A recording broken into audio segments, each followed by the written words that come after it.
Nuevamente buenos días, hermanos. ¿Cómo están ustedes hoy? Amén. Saben, hermanos, antes de comenzar quiero agradecerle en nombre de toda mi familia por las oraciones que hicieron por Andrés Locarno. Andrés Locarno es uno de nuestros sobrinos, un joven que creció junto a mis hijos, que un día decidió ser hincha de la Unión Magdalena, el equipo de nuestra tierra, y siendo hincha de la Unión Magdalena, conformó un grupo que le llamaban la Barra Brava del INEM. Él estudió en el INEM donde yo trabajo. Y este joven tenía un liderazgo tremendo, o tiene un liderazgo tremendo. Y el liderazgo dentro de los grupos pueden servir para dos cosas. La primera, para ser seguido y admirado, y la segunda es para ganar enemigos. Y un día decidió acompañar al equipo y él era quien llevaba la bandera. Y, días antes habíamos hablado y yo siempre le he hablado de Jesús y mi afán de querer que toda la familia esté en la iglesia. Y él me decía, tío, sí, a mí me gustan las cosas de Dios, pero de todos modos ya yo llevo mucho tiempo en esto y esta es mi pasión y lucho por dejar todo, entre eso la droga, y no puedo. Ya yo he hecho lo que usted no tiene idea y no puedo. Hay noches que me acuesto, que no he fumado, y termino levantándome porque no aguanto, no duermo, tengo que consumir algo. Esa fue la última conversa que habíamos tenido antes de que viajara. Después, él viajó y en pleno viaje fue tomado por un enemigo que lo odiaba. Y allí, con un palo, no sé con qué cosa, le partió el cráneo. Esto de aquí, todo se lo hizo trizas. Y no conforme con eso, le metió un puñal en la espalda, en toda la columna. Y no siguió porque se le partió el cuchillo allí dentro. Le quedó trabado en la columna y se le partió. Y después de eso lo tiró de la mula donde iban. Allí lo recogieron unos soldados, lo trajeron a Río Negro y nosotros inocentes de todo. Sin embargo, cuando él llega, llama a la hermana, le dijo dónde estaba. Él le dijo, estoy en un hospital aquí en Río Negro. Fue lo último que alcanzó a hablar. Y yo me pregunto, ¿cómo estuvo vivo ese muchacho toda esa noche? Y puso unos ángeles para que sacaran ese cuchillo y resulta que ese cuchillo le punteaba la vena aorta. De sacárselo de una vez, hubiera muerto desangrado. El cuchillo no permitía que la sangre saliera en chorros. Saben, hermanos, fue un equipo de médicos. Había alguien atendiéndolo de la vena aorta, porque él perdía sangre y le ponían sangre y perdía sangre y allí le sacaban todo lo que iba dejando. Al final lograron hacer la operación. La familia se encontraba en Santa Marta y las maneras de buscar pasaje para venir corriendo acá. Mi hermano estaba en Medellín, se vino para acá y estuvo con él y antes de perder el conocimiento oraron. Después de eso, hermanos, dice la doctora, vamos a atender primero lo de la columna, pero no garantizamos nada porque parece que le cogió la médula. Lo más probable es que quede vegetal, lo normal. Y aparte de eso, no sabemos qué daño tenga en el cerebro. Cuando destapan esto, hermano, eso era una gelatina llena de pedacitos de cráneo. Había que cortarle parte del cerebro. y se lo cortaron para poderlo salvar, y eso se le inflamó de tal manera que no podían hacer más nada, decían los médicos, esperar. Un neurólogo le dijo a mi cuñada, lo más probable es que él quede vegetal y sufriendo toda la vida. Pues van a sufrir más ustedes. Lo mejor es que lo desconectemos y él descanse. Decía mi hermana, no, mi cuñada, perdón, no. No, yo sé que Dios lo va a levantar. Había una iglesia en Río Negro orando por él. Hermanos, y empezaron a orar por Andrés, y llorando yo le decía, Señor, esta última vez, dale esta última oportunidad y ya. Permite que se levante, que consciente tome una decisión, y después de eso, si tú quieres que descanse de una vez, que descanse. Y si quieres que él viva para honra y gloria tuya, así sea, Señor. ¿Saben? Andrés era de esos muchachos que dicen, si yo voy a quedar en silla de ruedas, mejor me muero. Si yo voy a quedar defectuoso, mejor me muero. Él no aceptaba nada que le pasara, prefería la muerte. Llevaron a Andrés a Santa Marta y lo recibimos en mi hogar. Allí orábamos bastante. Quiero decir que una de las personas que estuvo pendiente de Andrés fue su prima Adriana, que estaba aquí. Y entonces ella hacía el contacto con los adventistas, y los adventistas fueron la familia de ellos durante todo el tiempo que Andrés estuvo aquí. Y saben, mi cuñada tiene eso en el corazón, y también le manda el agradecimiento a toda la iglesia por eso que hicieron por Andrés. Cuando Andrés despierta, estaba un poco agresivo y yo dije, está difícil que él vaya a aceptar a Dios, pero seguiremos orando, que el Señor haga milagros en su vida. Hermanos, para cortarle el cuento, Andrés un día despertó, volvió a tener conciencia y agradecido con Dios, grabó unos videos que lo montaron en una emisora de Chile, dando su testimonio. Y un día asistió a nuestra iglesia en Santa Marta. Y después pidió que le dieran estudios bíblicos. Hoy Andrés, un adventista del séptimo día. Tiene sus luchas, pero cada vez le dice, Señor, ¿por qué tengo que quedar así?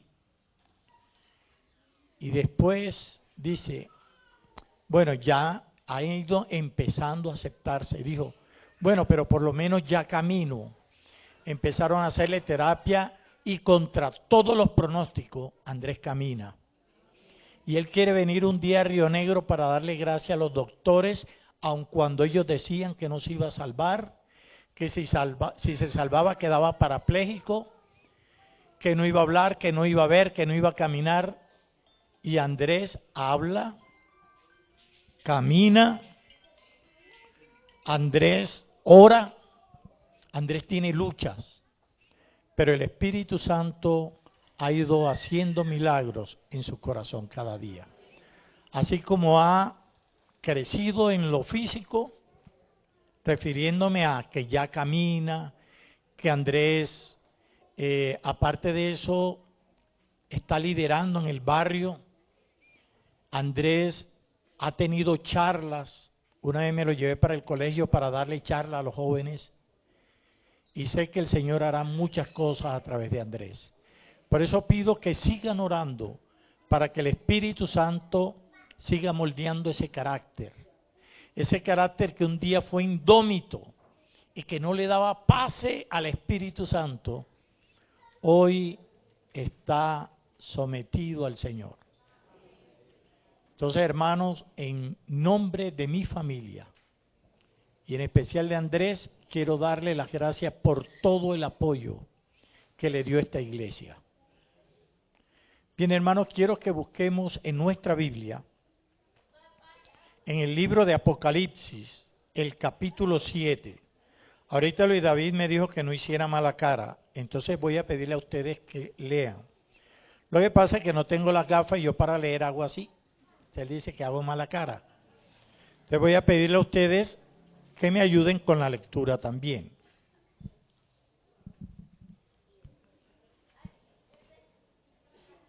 Entonces, ¿ya tienen el libro de Apocalipsis? Bueno, antes de leer, quiero que allí sentadito hagamos una oración. Padre Santo, te damos gracias. Te doy gracias por esta iglesia, Padre, porque fue una familia para la mía, porque en los momentos difíciles acompañaron intercediendo ante ti por la sanación de Andrés. Ahora, Señor, al leer tu palabra, ayúdanos a entenderla y que cada uno de nosotros pueda recibir del Espíritu Santo lo que necesitamos. En el nombre de Jesús. Amén. Tenemos Apocalipsis el capítulo 7, ¿verdad? Vamos a leer lo que dice del versículo 1 al versículo 3. Después de esto, vi 4 ángeles de pie sobre los 4 ángulos de la tierra, deteniendo los 4 vientos de la tierra para que no soplara viento alguno sobre la tierra, ni sobre el mar, ni sobre árbol alguno. Vi también otro ángel que subía desde donde sale el sol y que tenía, ¿qué cosa? No escuché, hermanos. El sello de Dios, ¿qué? Vivo. ¿Qué más dice?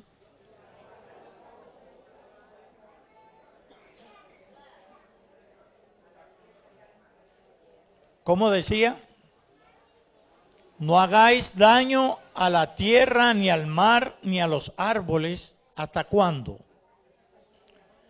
Hasta que hayamos sellado, ¿dónde? ¿A quiénes? A los siervos de quién? Del Señor.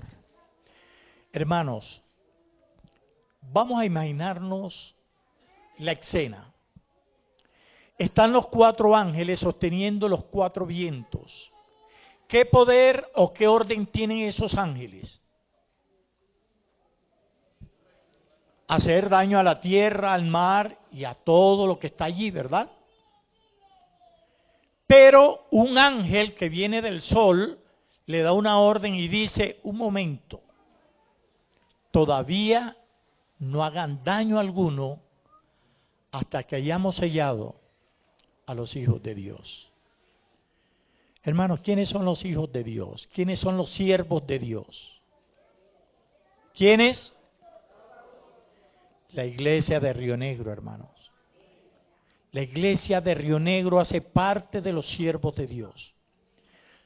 Buscando en el diccionario qué significa siervo, dice persona que está al servicio de alguien. Persona que está ¿qué? Al servicio, le sirve. Y no es cualquier servicio, es un servicio que hace con gozo. Pregunto, ¿eres tú, soy yo, hoy, 27 de diciembre del 2025, siervos de Dios? ¿Estamos sirviéndole a ese Dios vivo? Amén. No los escucho, ¿será que no me escuchan a mí? ¿Será que estamos sirviéndole al Dios vivo? Amén. ¿Saben, hermanos? Dice, espera hasta que hayamos sellado a los hermanos de Río Negros y otros en sus frentes. Tener un sello, nosotros los seres humanos utilizamos los sellos para decir que algo es original. Si no tiene el sello, no es original. Aparte de eso, ese sello indica propiedad también. Los que tienen ganado tienen un sello de hierro que lo calientan y se lo ponen en el anca al animal para asegurarse de que le pertenece. Ese animal lo pueden llevar a cualquier parte que por su sello reconocen quién es el dueño. ¿Sabe? Lo interesante de esto es que dice que ese sello lo van a colocar ¿dónde? En nuestra frente. Y cuando hablamos de nuestra frente, nosotros podríamos decir literalmente es esta, ¿verdad? Pero bíblicamente la frente simboliza nuestra conciencia. Algunos dicen nuestro corazón, pero es la conciencia. Y hemos oído hablar muchas veces del sello de Dios. Y decimos, el sello de Dios es el carácter del Dios vivo. ¿Cuál es el sello de Dios? El carácter del Dios vivo. Yo voy a leer dos pedacitos del espíritu de profecía con respecto al sello. La primera dice, esto es sacado del libro Eventos de los Últimos Días, dice,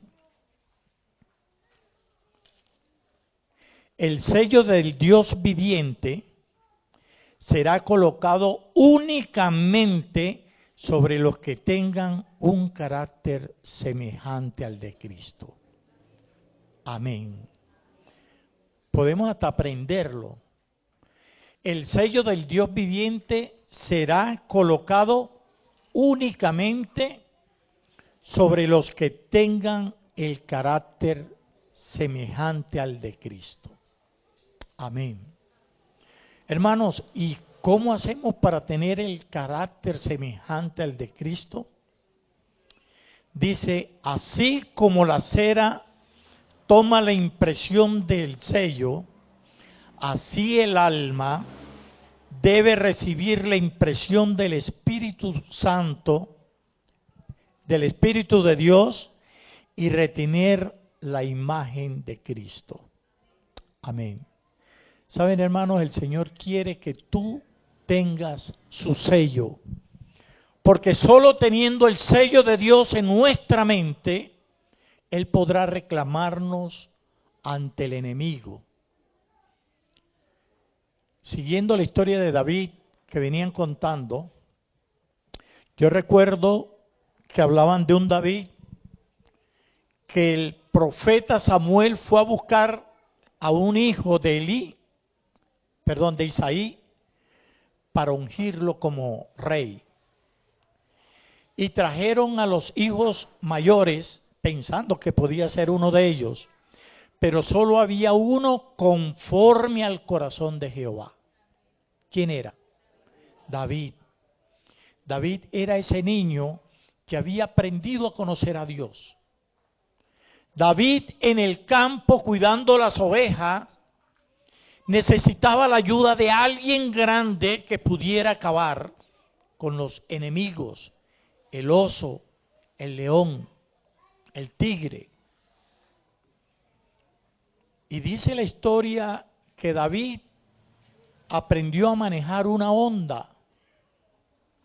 Y con esa honda, en el nombre de Jesús, en el nombre de Jehová, vencía a los animales. Adelantándonos, cuando él enfrenta a Goliat, Goliat le dice, tú vienes a mí con piedras como si yo fuera un perro. Y David le dice, tú vienes a mí con jabalina, espada, con todo, pero yo voy a ti en el nombre de Jehová. Y este gigante se quita el casco y David apunta y le pegó en la frente. Y cuando cae, hizo el resto que tenía que hacer.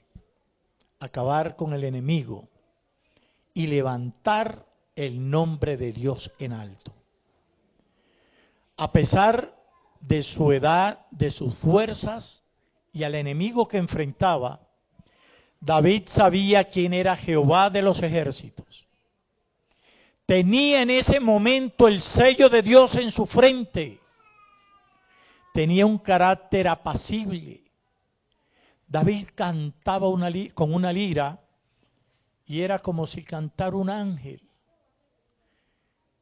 Saúl, cuando lo estaba atormentado por demonios, lo mandaba a llamar. ¿Y qué hacía David? Cantar. Y esa voz melodiosa con la que él alababa a Dios, alejaba a los enemigos. ¿Saben, hermanos? Daba gusto conocer a ese David. Pero un día, dice la Biblia en 2 de Samuel capítulo 11, versículo 1 en adelante. No lo vamos a leer todo porque el tiempo no nos alcanzaría. Pero sí le voy a pedir a alguien que me ayude con esta lectura. 2 de Samuel capítulo 11, versículo 1 en adelante. ¿Alguien lo tiene?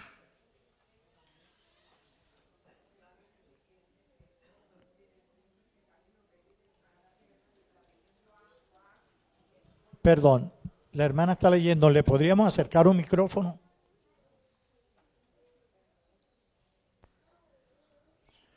Vamos a concentrarnos todo en esta situación que vivió David. Porque es posible que se parezca a alguna nuestra. Es 11, ¿cierto? Sí. ¿Del 1 hasta dónde?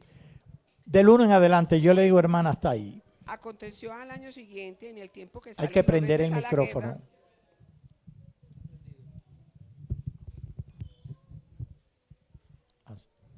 Sí, sonido, sí. Aconteció al año siguiente, en el tiempo que salen los reyes a la guerra, que David envió a Joab con él a sus siervos y a todo Israel, y destruyeron a los amonitas y sitiaron a Rabá, pero David se quedó en Jerusalén. Hasta ahí, hermana. ¿Era tiempo de qué? De guerra. ¿Qué tenía que hacer David? Ir a la guerra porque los reyes iban a la guerra. Y se quedó en la casa. Y estando allí en la casa, cuenta la historia que ustedes leerán más lueguitos, él se pone a contemplar alrededor y observa a una hermosa mujer bañándose. Y entonces empieza el enemigo a hablarle al oído. Quizás David sacudió su cabeza en ese momento y dijo, no. Pero no se fue a orar. Volteó a ver nuevamente lo que le había llamado la atención. Y empezó ya a jugar con el pecadillo. Simplemente verla y ya. Pero un pecado va llevando a otro, hermanos, y David dice la historia que preguntó quién era ella.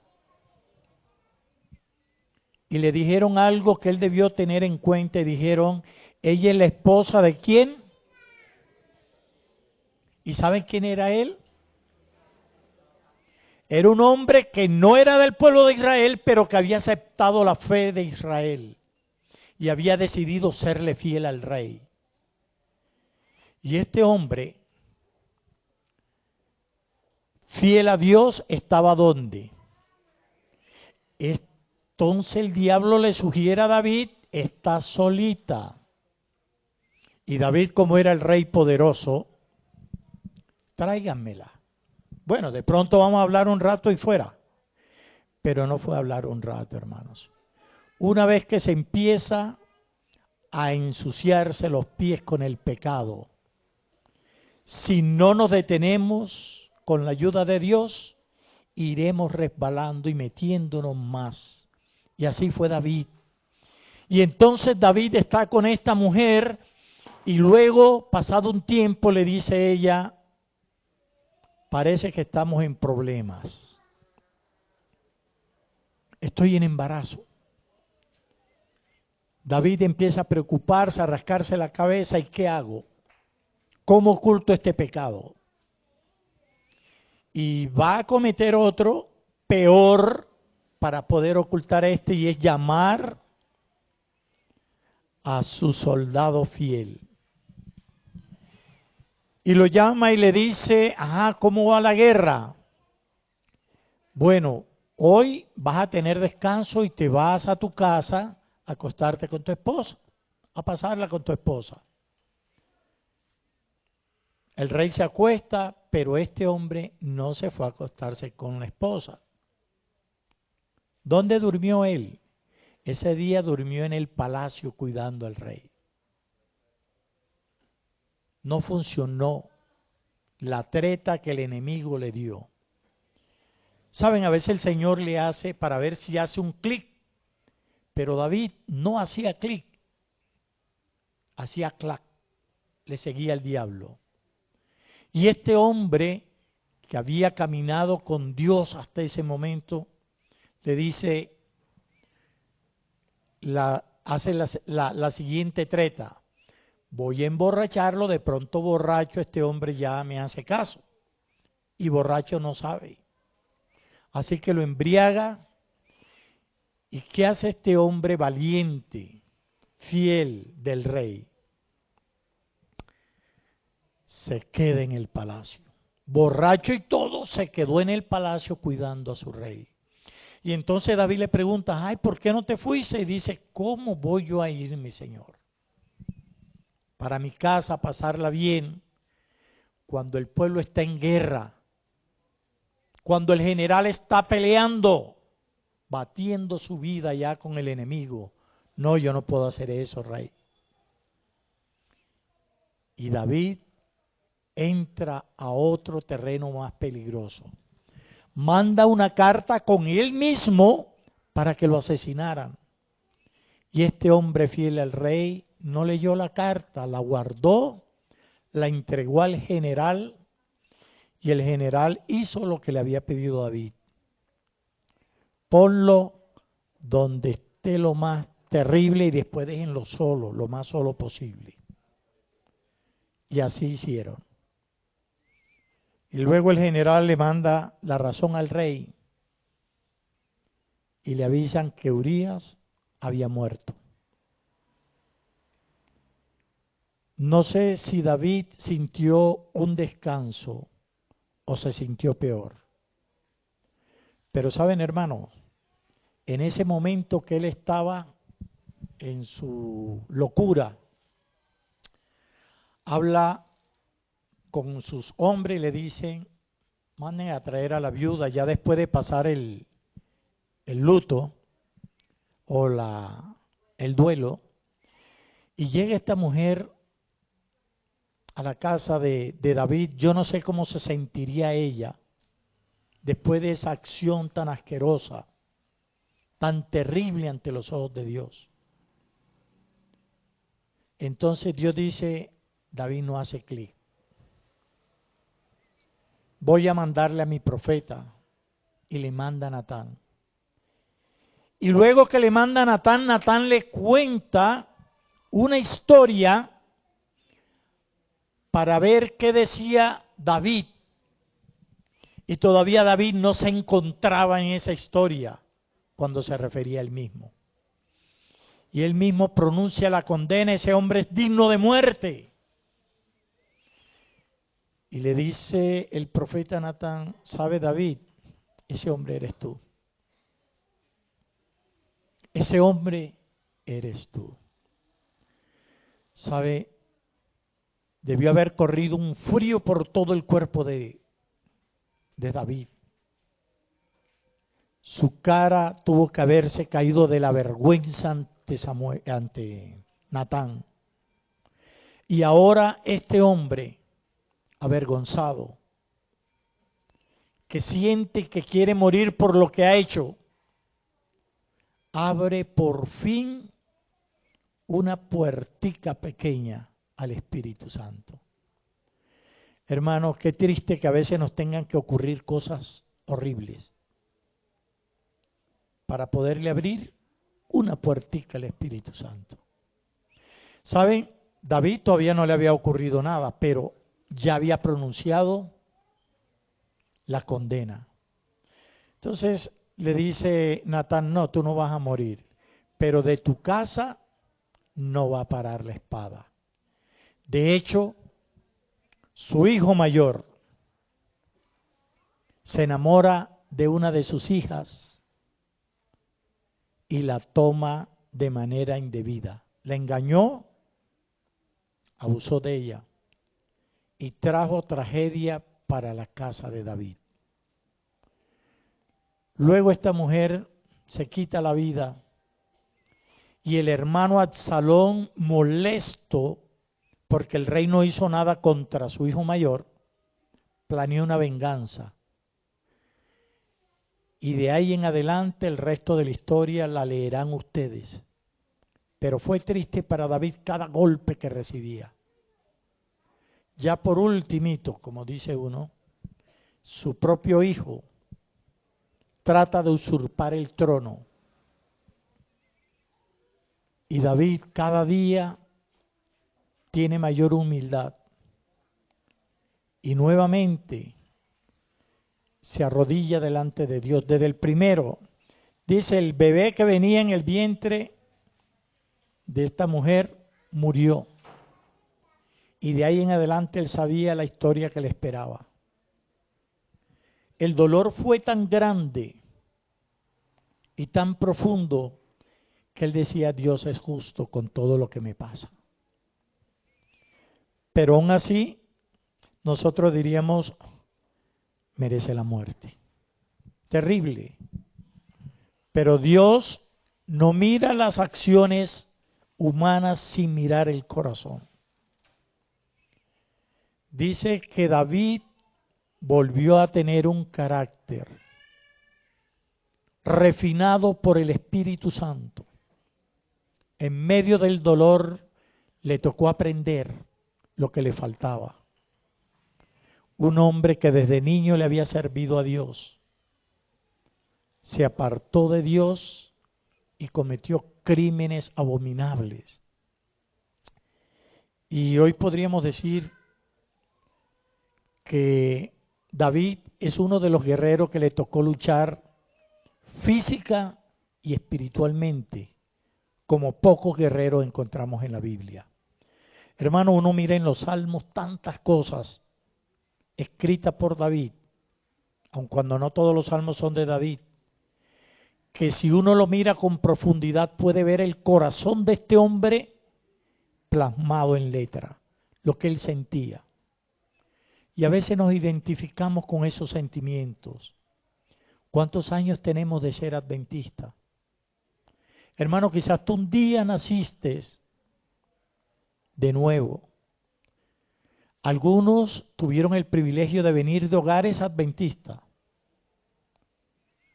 Pero cuántos errores hemos cometido.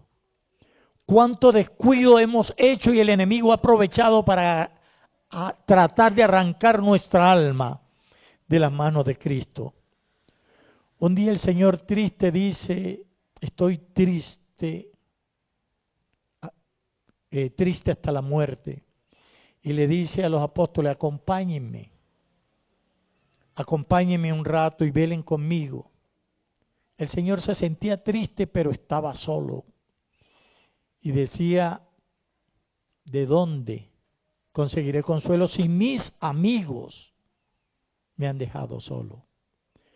En ese momento el Espíritu Santo estaba con él, el Padre estaba con él, los ángeles del cielo estaban con él, pero él se sentía solo y triste. Pensaba que de pronto se iba a desconectar del cielo y dijo, Padre,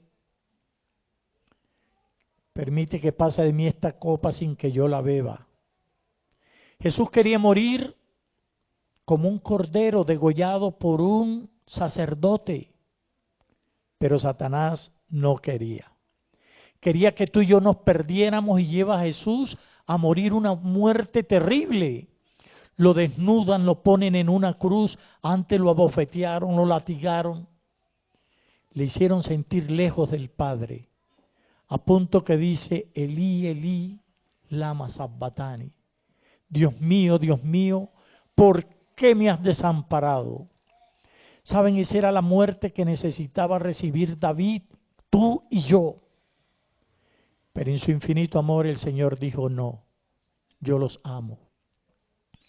Hoy he escuchado la palabra te amo como 10, no, más de 20 veces. Del niño, ¿cómo se llama el niño? Brian, qué hermoso. Dice te amo. Es la palabra más linda, la expresión más linda que podemos escuchar. Y Jesús en esa cruz dijo, a pesar de lo que has hecho, David, te amo. Hoy nos dice, a pesar de todo lo que has hecho, Martín, te amo.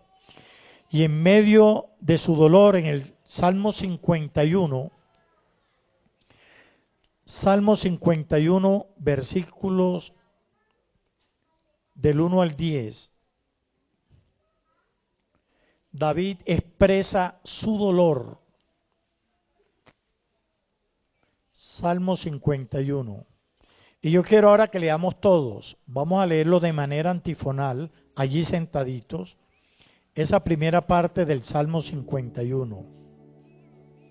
El dolor del daño que hizo David lo llevó a escribir este salmo. ¿Cómo dice? Yo leo el 1 y ustedes el 2 hasta que lleguemos al 10. Ten piedad de mí conforme a tu misericordia, conforme a la multitud de tus piedades, borra mis rebeliones.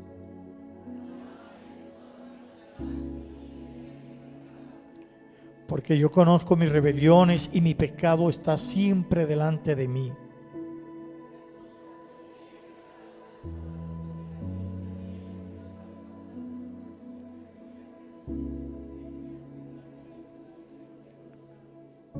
En maldad he sido formado y en pecado me concibió mi madre.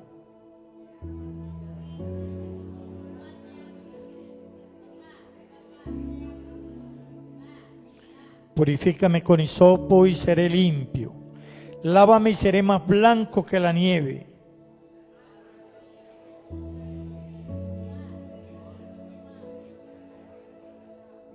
Esconde tu rostro de mis pecados y borra todas mis maldades.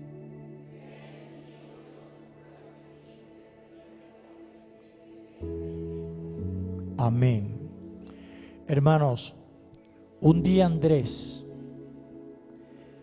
sintió que él no podía vencer el pecado y tenía razón.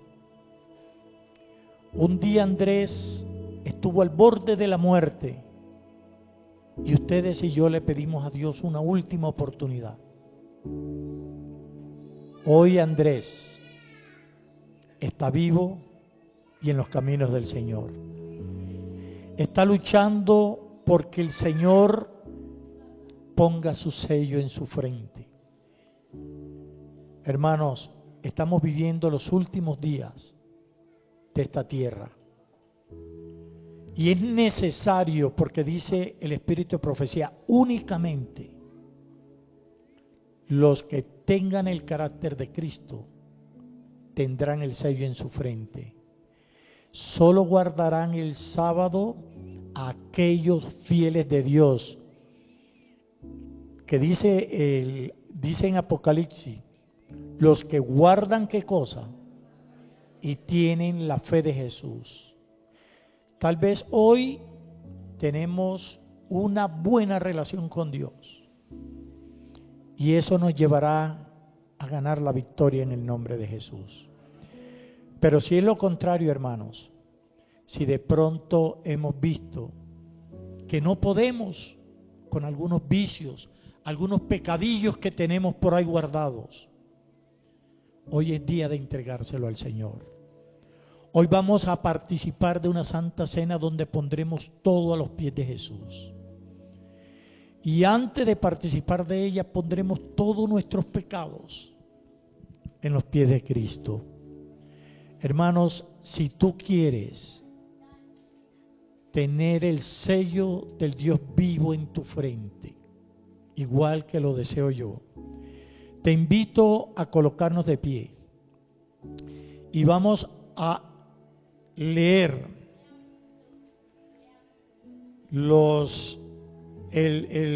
la petición que hizo David a Dios en el Salmo 51, versículos del 10 al 12.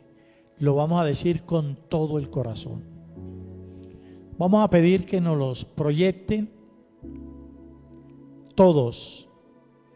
Crea en mí, Dios, un corazón limpio y renueva un espíritu firme dentro de mí. No me dejes de tu presencia, ni me quites tu Santo Espíritu. Devuélveme la alegría de tu salvación, que un espíritu de obediencia me sostenga. Así enseñaré a los transgresores tus caminos.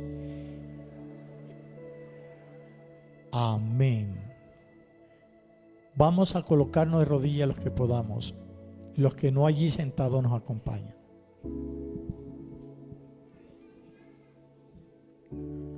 Amoroso Dios, en este momento pedimos perdón por nuestros pecados. Padre Santo, toma esta iglesia, a cada miembro aquí presente y a aquellos que no han podido venir, y pon tu Santo Espíritu dentro de nosotros. Señor, ayúdanos a entregarte nuestras vidas cada día.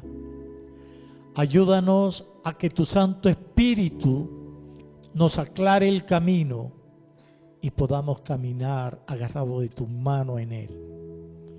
Señor, queremos tener en nuestra frente tu sello santo. Ayúdanos para que cada día podamos ponernos a tu servicio y que tu Santo Espíritu vaya transformando nuestros corazones y podamos tener el carácter de Cristo para siempre. Bendícenos, guárdanos y tómanos. Y que en esta tarde, al participar de la Santa Cena, Señor, nuestros corazones queden limpios con la sangre de Jesús. Bendice esta tu iglesia, Señor, en toda la tierra. En el nombre sagrado de Cristo Jesús te lo pedimos. Amén.